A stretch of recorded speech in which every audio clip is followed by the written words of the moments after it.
Class 11th के students देख सकते हैं कि 19 सितंबर को भाई आपका कुछ ही देर बाद है ना 2 बजे से आपका पेपर है और ज़्यादा टाइम जो है नहीं बचा है। तो इस वीडियो में मैं जो बता दूंगा बिल्कुल सब कुछ कंप्लीट कर लेना, क्योंकि ये वन शॉट वीडियो रहने वाला है। बिल्कुल सब कुछ बता दूंगा कि क्या क्या आने वाला है, क्या क्या पढ़ना है ना। आने वाला से मतलब मेरा ये है कि मैंने जो एनालिसिस किया है उसके अकॉर्डिंग यही आपका आना चाहिए। और देखिए, ऐसा नहीं है कि पेपर जो बता दूंगा वही आ जाएगा, है ना, क्योंकि पेपर के चक्कर में रहोगे तो कुछ नहीं होगा, क्योंकि पेपर हर जगह अलग अलग आ रहे हैं, डिफरेंट डिफरेंट पेपर आपको देखने को मिल रहे होंगे ना। तो पेपर के चक्कर में मत रहना, ये इंपॉर्टेंट क्वेश्चन बता रहा हूँ। देखिए, कई अलग अलग सेट्स हैं, हर में अलग अलग आ रहे हैं, तो कोई ये नहीं बता सकता कि कौन सा पेपर आएगा, है ना। पेपर तो कई वायरल हो रहे हैं, लेकिन मैं जो क्वेश्चन बताने वाला हूँ ये मोस्ट सेलेक्टेबल क्वेश्चन है। जो खालिस्तान बताऊँगा, जो ये पॉइंट बताऊंगा इन्हें याद रखना। और जो कवि परिचय, लेखक परिचय सब कुछ बता दूंगा, वो सब कुछ याद रख लेना। एप्लीकेशन हो गया, निबंध हो गया, है ना, मतलब दो बता दूंगा, उसी में से आपका आ जाएगा और आएगा ही आएगा, है ना। और बिल्कुल से जुड़ जाना हमसे, और बाद में बताना आप आकर के पेपर दे करके आओगे तो बताना कि आया है कि नहीं। देखिए, मीरा के आराध्य देव कौन है, तो मीरा के आराध्य देव कौन है सभी को पता है, श्री कृष्ण है। तो इनके इष्ट देव के रूप में हैं, मतलब मीरा ने किन की जो है भक्ति की है, तो श्री कृष्ण की है। आंसर याद रखिएगा, श्री कृष्ण। इसके बाद आपका अगला क्वेश्चन है, स्वर कोकिला के नाम से किसे जाना जाता है, तो लता मंगेशकर को जाना जाता है ना। कोकिल कंठी कोकिला के नाम से किसे जाना जाता है, लता मंगेशकर को जाना जाता है ना। और कृष्ण, और इनका आपको कवि परिचय भी याद कर लेना है, मीराबाई का कवि परिचय याद कर लेंगे, बिल्कुल नहीं छोड़ना है। इसके बाद है आपका मियाँ नसीरुद्दीन कितने प्रकार की रोटियां बना लेते थे, तो 56 प्रकार की, है ना, 56 प्रकार की रोटियां वो बना लेते थे। आपका ऑब्जेक्टिव में बन सकता है ना कि कितने प्रकार की रोटियां, या 70 में दे दें कि 5 प्रकार की रोटियां बना लेते थे, तो 70 लगाएंगे, क्योंकि 56 प्रकार की रोटियां वो बनाने का इल्म जानते थे। इसके बाद है छायावादी कवियों के नाम लिखे। देखो, मैंने जितने भी वीडियो डाले हैं सब में लगभग बताया कि छायावादी कवियों के नाम याद रखिएगा। तो छायावादी कवि आपके होते हैं प्रसाद पंत निराला वर्मा, है ना। महादेवी वर्मा हो गए, सुमित्रानंद पंत हो गए, निराला हो गए, सूर्यकांत त्रिपाठी निराला। और इन्हें जो है सुमित्रानंदन पंत को जो है प्रकृति का सुकुमार कवि कहा जाता है। ये याद रखेंगे, बहुत इंपॉर्टेंट है ये, है ना, इसे याद रखिएगा। प्रकृति के सुकुमार कवि कौन है, सूर्यकांत नहीं, वो सुमित्रानंदन पंत, याद रखिएगा ये।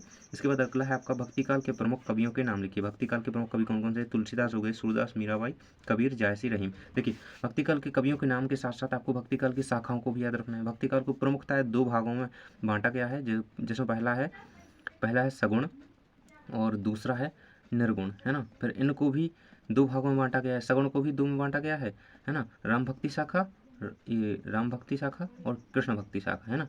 और निर्गुण को भी 2 में बांटा गया है, तो कौन कौन सी हो जाएगी वो, प्रेमाश्रय, है ना, प्रेम मार्गी शाखा, और एक और है ज्ञान मार्गी, है ना। तो इस तरीके से इसका वर्गीकरण आपको सीख लेना है, ये इंपॉर्टेंट है, 2 नंबर में बन सकता है ना, इसे भी करके रखिएगा। चलिए बढ़ते हैं आगे क्वेश्चन की ओर। 2 खंड काव्यों में 2 महाकाव्यों के नाम रचनाकार से लिखिए। तो 2 खंड काव्यों के नाम देखिए, 2 महाकाव्य क्या है आपके, रामचरितमानस हो गया तुलसीदास, कामायनी होगी जयशंकर प्रसाद की रचना। और साथ ही मैं आपको बता दूं कि देखिए, 2 ही क्यों, 3-4 याद रखिए, काम आएगा, है ना। देखिए, एक मैं कौन सा बता देता हूँ आपको, एक महाकाव्य हो गया आपका पद्मावत, है ना। पद्मावत जो है जायसी की रचना है, ये यहीं पे लिखे हुए हैं कभी, पद्मावत मलिक मोहम्मद जायसी की रचना है। और एक और साकेत याद रख लीजिए, साकेत, है ना, ये मैथिली शरण गुप्त की रचना है जो कि यहाँ पे है। और पथिक जो है एक खंड काव्य है, ये जो है खंड काव्य दिए गए हैं आपको, बिल्कुल इन्हें याद रखना है, ये नहीं छोड़ना है कि छोड़ दिया कुछ नहीं, है ना। ये खंड काव्य हैं आपके, पंचवटी और पथिक। पथिक किसकी रचना है, रामनरेश त्रिपाठी की, बिल्कुल याद रखिएगा, मोस्ट इंपॉर्टेंट है। पथिक खंड काव्य है एक, जो रामनरेश त्रिपाठी जी की रचना है। इसके बाद है उपन्यास सम्राट के नाम से किसे जाना जाता है। देखिए, उपन्यास और कहानी दोनों के सम्राट हैं प्रेमचंद, यानी कि मुंशी प्रेमचंद, है ना। इनका लेखक परिचय भी आपको करना है याद, क्योंकि यही है आने के लायक, है ना। और 100% है कि ये आएंगे ही आएंगे, है ना, इनका आएगा, है ना। तो ये कर लेना बिल्कुल से, प्रेमचंद का लेखक परिचय। सरकारी कामकाज की भाषा है तो राजभाषा, है ना, इसे याद रखेंगे, मोस्ट इंपॉर्टेंट है ना। इसके बाद है हिंदी भाषा का पहला जो है समाचार पत्र कौन सा है, तो उद्दंड मार्तंड, बहुत बार ही पूछा गया है, रिपीट हुआ है, मोस्ट इंपॉर्टेंट, उद्दंड मार्तंड, याद रखिएगा नाम, है ना। इसके बाद आपका अगला देख लेते हैं हम यहाँ पे। देखिए, आगे मैंने लिखे हुए हैं कुछ क्वेश्चन, तो देखिए, हाँ, तो उससे पहले मैं आपको एक क्वेश्चन बताना चाहूँगा कि ये क्वेश्चन आपको जरूर से कर लेना। भक्ति काल को हिंदी साहित्य का स्वर्णयुग क्यों कहा जाता है, मोस्ट इंपॉर्टेंट क्वेश्चन है, 2 नंबर में बनेगा, ये रहेगा पूरा आंसर इसका। तो आपके सामने आंसर दिया गया है, देख सकते हैं, ये रहेगा। भक्ति काल में भक्ति भावना की प्रधानता है, इस तरीके से यहाँ पे से जो है भक्ति काल को स्वर्णयुग कहा गया है, तो बिल्कुल से याद रखिएगा, ये आपके सामने आंसर दिया गया है, इसे कंप्लीट कर लीजिए अच्छी तरीके से, है ना। इसके बाद आपको कवि परिचय मीराबाई का, कबीरदास का और मीराबाई का करना है। ये रहेगा आपके सामने कबीरदास जी का जीवन परिचय, देख सकते हैं। इनका जन्म कहाँ हुआ था कबीरदास का, लहर तारा, है, लहर तारा एक गांव है जहाँ पर इनका जन्म हुआ था, लहर तारा, बिल्कुल याद रखेंगे। लहर तारा में कबीर का जन्म हुआ था और 1398 ईस्वी में हुआ था, ना।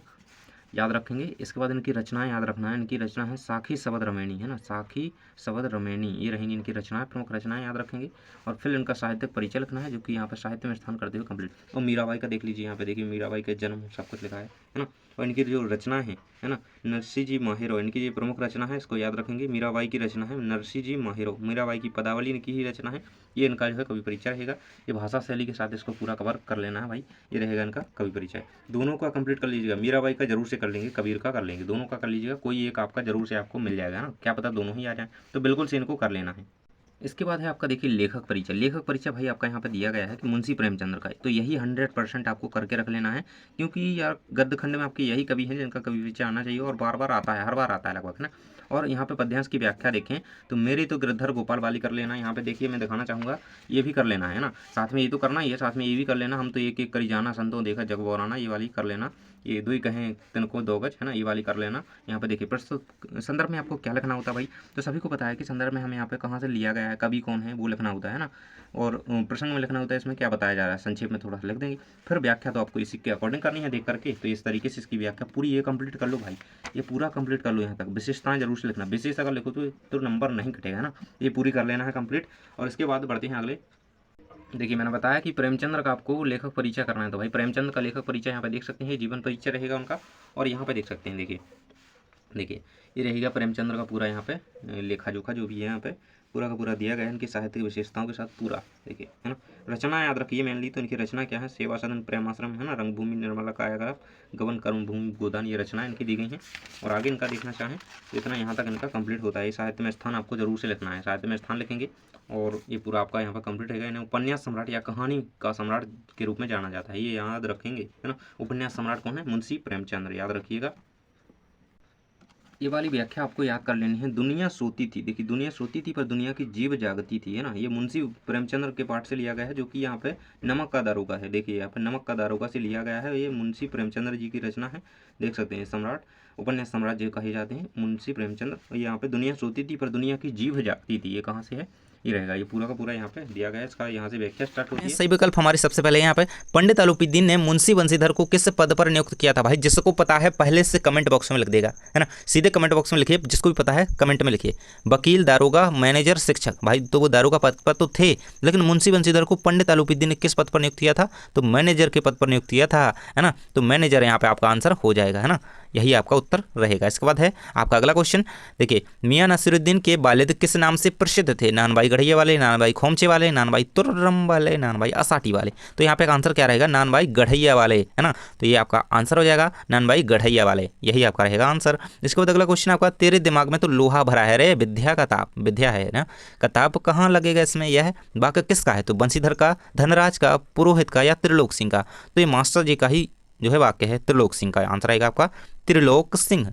आंसर बिल्कुल से याद रखते जाएंगे, और जिसको पता है कमेंट बॉक्स में बताएगा। भारत शब्द किस भाषा का शब्द है, हिंदी, संस्कृत, अरबी, फारसी या अंग्रेजी। तो भाई मैं तो इसका आंसर तो हर कोई जानता है, संस्कृत भाषा का शब्द है भारत, है ना, आंसर आपका रहेगा। इसके बाद अगला क्वेश्चन आपका दिया गया है, नमक विभाग के किस पद के लिए वकीलों का भी जी ललचाता था, तो जिलाधिकारी, दारोगा, इंस्पेक्टर, कांस्टेबल। तो यहाँ पे आंसर रहेगा दारोगा, है ना, क्योंकि मुंशी बंशीधर एक दारोगा थे और वकील जो थे ललचाते थे कि मुझे ये पद मिल जाए, कौन सा, नमक विभाग के दारोगा के, कहा तो हम घूस खाएंगे बहुत, है ना, इसलिए उनका जी ललचाता था, दारोगा यहाँ पे आंसर रहेगा आपका। इसके बाद अगला क्वेश्चन आपका दिया गया है, नमक के बोरों में भरी गाड़ियाँ किसकी थीं, तो भाई किसकी थीं गाड़ियाँ, और गाड़ियाँ कहाँ जा रही थीं। देखिए नमक से लदी हुई गाड़ियाँ कहाँ जा रही थीं, इसका आंसर जिस भी विद्यार्थी को पता है कमेंट बॉक्स में बताएगा। वो भले ही क्वेश्चन में नहीं है, लेकिन आपको मैं क्वेश्चन पूछ रहा हूँ, कमेंट में बताइए कहाँ जा रही थी गाड़ियाँ, किस शहर जा रही थी, है ना। ऑप्शन दे देता हूँ, रामपुर, कानपुर, लखनऊ, 3 ऑप्शन है, बताइए आंसर। इसके बाद है अगला क्वेश्चन आपका, नमक की बोरों में भरी गाड़ियाँ किसकी थी, जो बोरियाँ थीं, नमक की गाड़ियाँ जो थीं बोरी थी नमक से भरी थीं, वो किसकी थीं, तो पंडित आलूपीदीन की थी। भाई सभी को पता है, पाठ जिसने पढ़ा है वो आसानी से आंसर दे देगा। नानबाइयों के मसीहा कौन थे, तो मियाँ बरकत, मियाँ कल्लन, मियाँ रहमत, मियाँ नसीरुद्दीन। तो नानबाइयों के मसीहा के नाम से किसे जाना जाता है, मियाँ नसीरुद्दीन को। भाई तो ये ऑब्जेक्टिव में क्वेश्चन बनता है, कैसे बनता है, सही जोड़ी में बन सकता है। एक तरफ नानबाइयों को मसीहा होगा और एक तरफ होगा मियाँ नसीरुद्दीन, तो आपको इसकी जोड़ी इससे मिलानी होगी, है ना। तो बिल्कुल से हर तरीके से क्वेश्चन को देखते चलिए।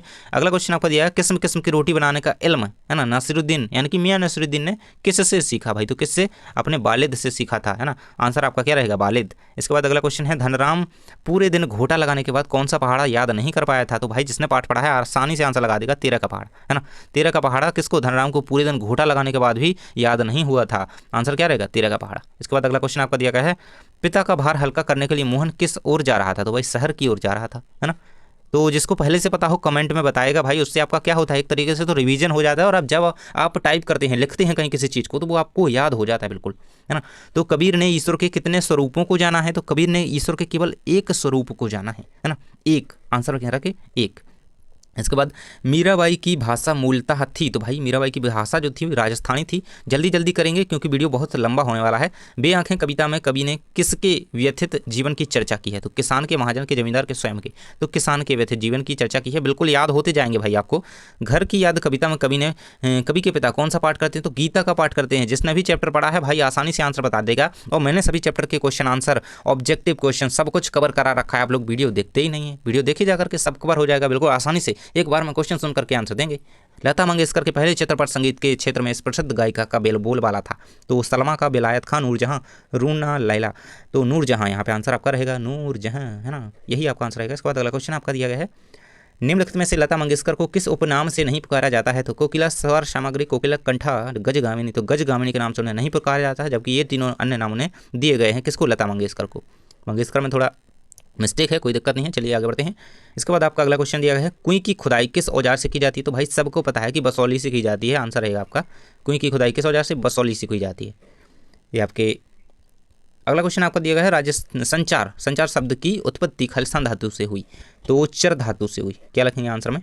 चर, यही आपका उत्तर रहेगा, है ना। जिस भी विद्यार्थी ने चैनल को सब्सक्राइब नहीं किया भाई, जुड़ जाइए हमसे, टेलीग्राम ज्वाइन कर लेना, बहुत हेल्प होगी वार्षिक परीक्षा तक। मैं आपको बार बार यहाँ पे हिंट देता हूँ, कहता हूँ कि टेलीग्राम ज्वाइन कर लेना, हमसे जुड़ जाना, आपकी हेल्प होगी। जनसंचार का सबसे लोकप्रिय और प्रभावशाली माध्यम क्या है? तो आप समझ सकते हैं आज के ज़माने में इंटरनेट जो है जनसंचार का सबसे लोकप्रिय, प्रभावशाली, है ना, बहुत तेज़ी से फैलने वाला भी इंटरनेट एक माध्यम है।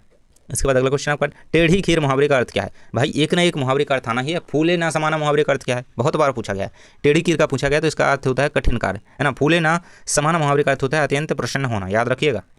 इसके बाद है, श्रृंगार रस का स्थायी भाव क्या है? तो रति, आंसर रहेगा। यदि यहाँ पे वीर होता, अगर वीर होता तो यहाँ पे आंसर क्या होता? उत्साह, क्योंकि इसमें है नहीं इसलिए मैंने लिख दिया। वीर का स्थायी भाव क्या होता है? उत्साह। किसी का भी पूछा जा सकता है, सब याद कर लेना, पूरे मैंने कवर करवा दिए हैं पिछले वीडियो में। कवित्री की शुद्ध वर्तनी क्या है? देखिए शुद्ध वर्तनी जरूर से पूछी जाती है, जैसे आशीर्वाद हो गया, आशीर्वाद की भी शुद्ध वर्तनी कई बार पूछी गई है। तो देखिए इस तरीके से आशीर्वाद लिखेंगे, है ना, आशीर्वाद। कवित्री की यहाँ पे रहेगी आपकी गा नंबर की। इसके बाद अगले क्वेश्चन की ओर बढ़ेंगे। यहाँ पे महाकाव्य में कम से कम कितने सर्ग होने चाहिए? पिछले वीडियो में मैंने इतना इस पर जोर दिया ना, इस पॉइंट पे भाई याद रखना है, याद रखना है। जिसने पिछला वीडियो देखा है वो इसका आंसर बिना देखे ही बता देगा, 8।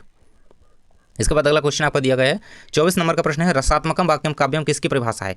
तो भाई मैंने पिछले वीडियो में कवर करवा दिया था, उसमें आपको परिभाषा बताई थी, किसके अनुसार? रामचंद्र शुक्ल के अनुसार नहीं, आचार्य विश्वनाथ के अनुसार। और रामचंद्र शुक्ल के अनुसार कौन सी परिभाषा बताई थी? कमेंट बॉक्स में लिख करके बताइए भाई विद्यार्थी, जिसने भी वीडियो देखा था पिछला, है ना। रामचंद्र शुक्ल ने रस यानी कि काव्य की कौन सी परिभाषा दी है? नीचे बताएंगे जिसको भी पता है। इसके बाद है, अर्थ की दृष्टि से वाक्य के प्रकार होते हैं? अगर रचना होता है यहाँ पे, रचना की दृष्टि से, है ना, अर्थ की दृष्टि से वाक्य के 3 प्रकार होते हैं, नहीं 8 प्रकार, सॉरी, यहाँ देखिए 8 प्रकार होते हैं, अर्थ की दृष्टि से 8, है ना।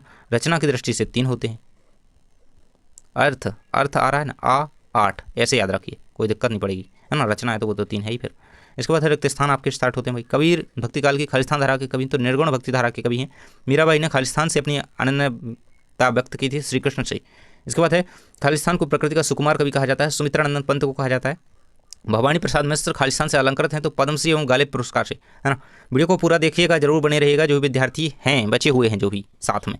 घर की याद कविता ऋतु में लिखी गई है, तो भाई वर्षा ऋतु में लिखी गई है, सभी को पता है, अभी भी वर्षा ऋतु ही चल रही है भाई। मियां नसीरुद्दीन ने खालिस्तान बनाने का हुनर सीखा था, तो नानबाई, है ना। और वो 56 प्रकार की रोटियां बना लेते थे, याद रखना, 56 प्रकार की। इसके बाद है, बचपन से ही बड़ा बुद्धिमान खालिस्तान था, कौन था? मोहन था। इसके बाद है, लता जी की लोकप्रियता का मुख्य मर्म उनका गानपान था, है ना, गानपन।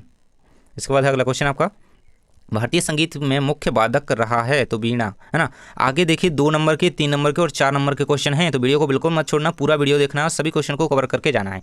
आपकी पेपर की तैयारी ही हो रही है भाई, कुछ फालतू नहीं देख रहे हो। माधुर्यता का शुद्ध खालिस्तान है, तो माधुर्य, है ना, माधुर्य नहीं होता है भाई, माधुर्य रहेगा आपका आंसर में यहाँ पे। इसके बाद है काव्य की शोभा बढ़ाने वाले धर्म या तत्व जो होते हैं अलंकार कहलाते हैं।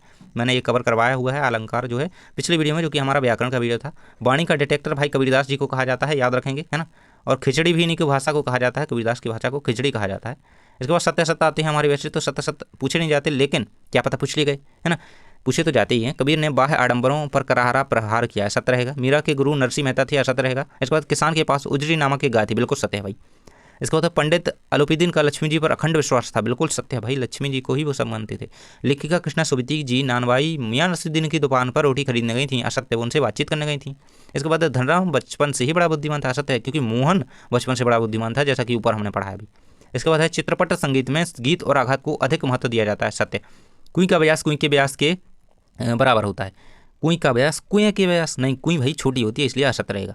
इसके बाद है आपका कुमार गंधर्व का मूल नाम शिवपुत्र सड़ीदार भैया कामकली है, सत्य रहेगा। इसके बाद वैदिक काल में संगीत के 4 प्रकारों का उल्लेख मिलता है, सत्य रहेगा। इसके बाद आपका दिया गया है पत्रकारिता का संबंध मुख्य रूप से किस समाचारों से, सत्य रहेगा। निरक्षर लोगों के लिए समाचार पत्र एक सशक्त माध्यम है, असत्य। डायरी हमारी सबसे अच्छी मित्र होती है, सत्य। लोकोक्ति को कहावत भी कहती है, सत्य है भाई, कहावत है। इसके बाद है उज्ज्वल शब्द पूर्ण शुद्ध शब्द है, असत्य, क्योंकि उज्ज्वल जो है ये असत्य अशुद्ध लिखा हुआ है, क्योंकि उज्ज्वल में दोनों जा जो होते हैं ना वो आधे लिखे जाते हैं, ये यहाँ पे पूरा लिखा हुआ है जा, देख सकते हैं, तो ये जो है असत्य हो जाएगा। इसके बाद है जो भाव मानव हृदय में स्थायी रहते हैं उन्हें क्या कहते हैं, संचारी भाव, ये आपका असत्य है, उन्हें स्थायी भाव कहते हैं।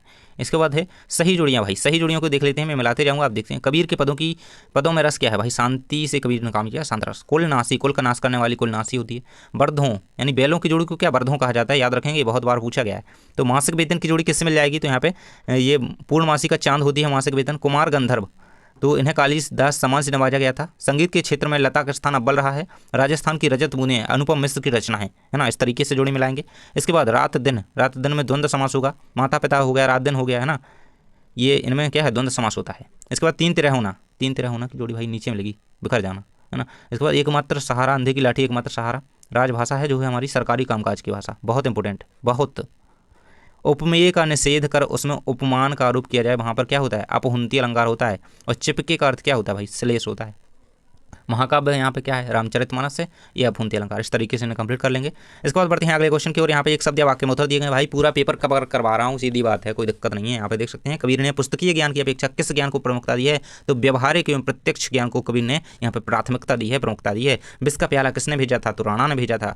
इसके बाद है सुमित्रानंदन पंत किस युग के कवि माने जाते हैं, तो छायावादी युग के कवि माने जाते हैं। छायावादी कवियों के नाम याद रखिएगा, प्रसाद पंत निराला वर्मा, है ना, प्रसाद यानी कि जयशंकर प्रसाद, महादेवी वर्मा, जयशंकर प्रसाद, महादेवी वर्मा, सुमित्रानंदन पंत, सूर्यकांत त्रिपाठी, निराला, जरूर से याद रखेंगे जो है छायावादी युग के कवियों के नाम। इसके बाद बढ़ते हैं अगले क्वेश्चन की ओर। नौकरी में अवधि पर ध्यान मत देना, यह पीर की मजार है, यह बात किसने कही थी, तो बंसीधर के पिता ने कही थी जब वो नौकरी को आ रहे थे। इसके बाद है मियां नसीरुद्दीन अखबार बनाने वाले और अखबार पढ़ने वाले को क्या समझते हैं, तो निठल्ला कहते हैं एक तरीके से, है ना। इसके बाद है संगीत के क्षेत्र में किसने अपनी हुकुम शाही स्थापित कर रखी थी, शास्त्रीय गायकों ने। इसके बाद जो वेतन लेकर काम करता है उसे क्या कहते हैं, तो उसे वैतनिक कहते हैं। तो अगला क्वेश्चन मैं आपको बता रहा हूँ कि लता मंगेशकर के गायन की 2 विशेषताएं कर लेना, और साथ ही लता मंगेशकर को कोकिला के नाम से जाना जाता है, तो याद रखिएगा, है ना।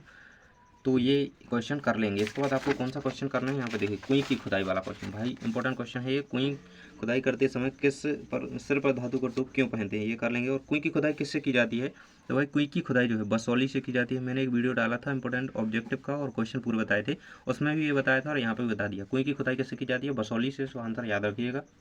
अगला याद रखेंगे कि सर्कुलर को हिंदी में क्या कहते हैं, तो परिपत्र कहते हैं। सर्कुलर को हिंदी में परिपत्र कहते हैं, याद रखिएगा। इसके बाद आपका यहाँ पे अभिव्यक्ति और माध्यम से ही क्वेश्चन है, देख सकते हैं यहाँ पे। खालिस्तान को भारत का पहला समाचार वाचक माना जाता है ना, तो देवर्षि नारद को, है ना, देवर्षि नारद को। और हिंदी का पहला साप्ताहिक पत्र, ये तो मैंने बता ही दिया, उद्दंड मातंड है, याद रखिएगा। ये दोनों इंपॉर्टेंट है बिल्कुल से, है ना, तो दोनों को कर लेना है। नेक्स्ट क्वेश्चन आपका दिया गया है डायरी लेखन की 2 विशेषताएं लिखिए, तो डायरी लेखन किसे कहते हैं ये भी कर लेंगे, और विशेषताएं आपके सामने दी गई हैं, देखिए इसी को पूरा कंप्लीट कर लेंगे, आपका आंसर रहेगा। इसके बाद आपको एप्लीकेशन कौन सी कर लेनी है भाई, तो ये वाली कर लेनी है बिल्कुल से। यहाँ पे देख सकते हैं नगर निगम नगर पालिका अध्यक्ष को नियमित सफाई, मतलब आपके मोहल्ले में सफाई नहीं हो रही है और आपको एक एप्लीकेशन पत्र लिखना है, गंदगी व्याप्त है, उससे बीमारियाँ फैल रही हैं भाई, तो ये वाली आप लिख सकते हैं। इस तरीके से पूरा यहाँ पे दिया गया है और आगे थोड़ी और है, लेकिन आपको एक बात याद रखना है कि एक पेज में ही कंप्लीट लिखना है एप्लीकेशन कॉपी के, है ना। जो आप लिखेंगे आपको विद्यालय में उत्तर पुस्तिका मिलती है, एक पेज में ही कंप्लीट करना है, यानी कि ऐसा नहीं है कि यहाँ से लिखना स्टार्ट कर रहे हो फिर अगले पेज में लिख रहे हो, नहीं, यहाँ से स्टार्ट करना है फिर एक पेज में ही उसे ख़त्म कर देना है ना। तो इस तरीके से लिखिएगा कि आपको बने आसानी से, है ना। ये रहेगा आपका क्वेश्चन, इसे ज़रूर से याद कर लीजिएगा। निबंध की बात करें तो 2-3 बार भाई इसे पढ़ लो, केवल जल है तो कल है, या कि जल ही जीवन है, इस पे आपको निबंध कर लेना है, ये रहेगा आपका कंप्लीट यहाँ पे। और ये पूरा यहाँ पे दिया गया है पेयजल की स्थिति, हेडिंग्स के साथ लिखेंगे तो नंबर नहीं कटेंगे, सीधी बात है। देखिए ये रहेगा आपका। और स्वच्छ भारत अभियान पे भी बहुत ज़्यादा यहाँ पे पूछा जा रहा है, तो इसे भी कर लीजिएगा। ये आपके सामने है, आपके पास होगा ही वैसे गाइड्स में, तो इसमें से देख लीजिए। और ये रहेगा इसका पूरा आंसर, देख सकते हैं स्वच्छ भारत अभियान पर निबंध आपके सामने दिया गया है, इसे पूरा कंप्लीट कर लेना है आपको यहाँ तक, है ना। तो ये कंप्लीट होता है आपका। और हाँ, यदि आप इतने क्वेश्चन जो मैंने इस वीडियो में बता दिए हैं ये कर लेते हैं, तो मैं कहलाऊँ कि इसमें से 90% क्वेश्चन जो है आपके पेपर में ज़रूर से पूछे जाएंगे। ये क्वेश्चन बहुत इंपॉर्टेंट सिलेक्टेबल क्वेश्चन थे, इन्हें कर लेते हैं आपको, तो आपकी त्रैमासिक परीक्षा में बहुत अच्छे अंक आप जरूर से लाएंगे, है ना। और अगले पेपर की तैयारी के लिए वीडियोज़ डले हुए हैं, देखिएगा। इंस्टाग्राम पर आप हमें फॉलो कर सकते हैं, वहाँ पर आपके लिए इंपॉर्टेंट जो है आपको PDFs वगैरह या फिर जो एडवाइस होती है, आपको कोई दिक्कत हो रही है आपकी परीक्षाओं को लेकर के या फिर स्टडी में, तो आप वहाँ पर जो है एडवाइस ले सकते हैं। Thanks for watching, next video में।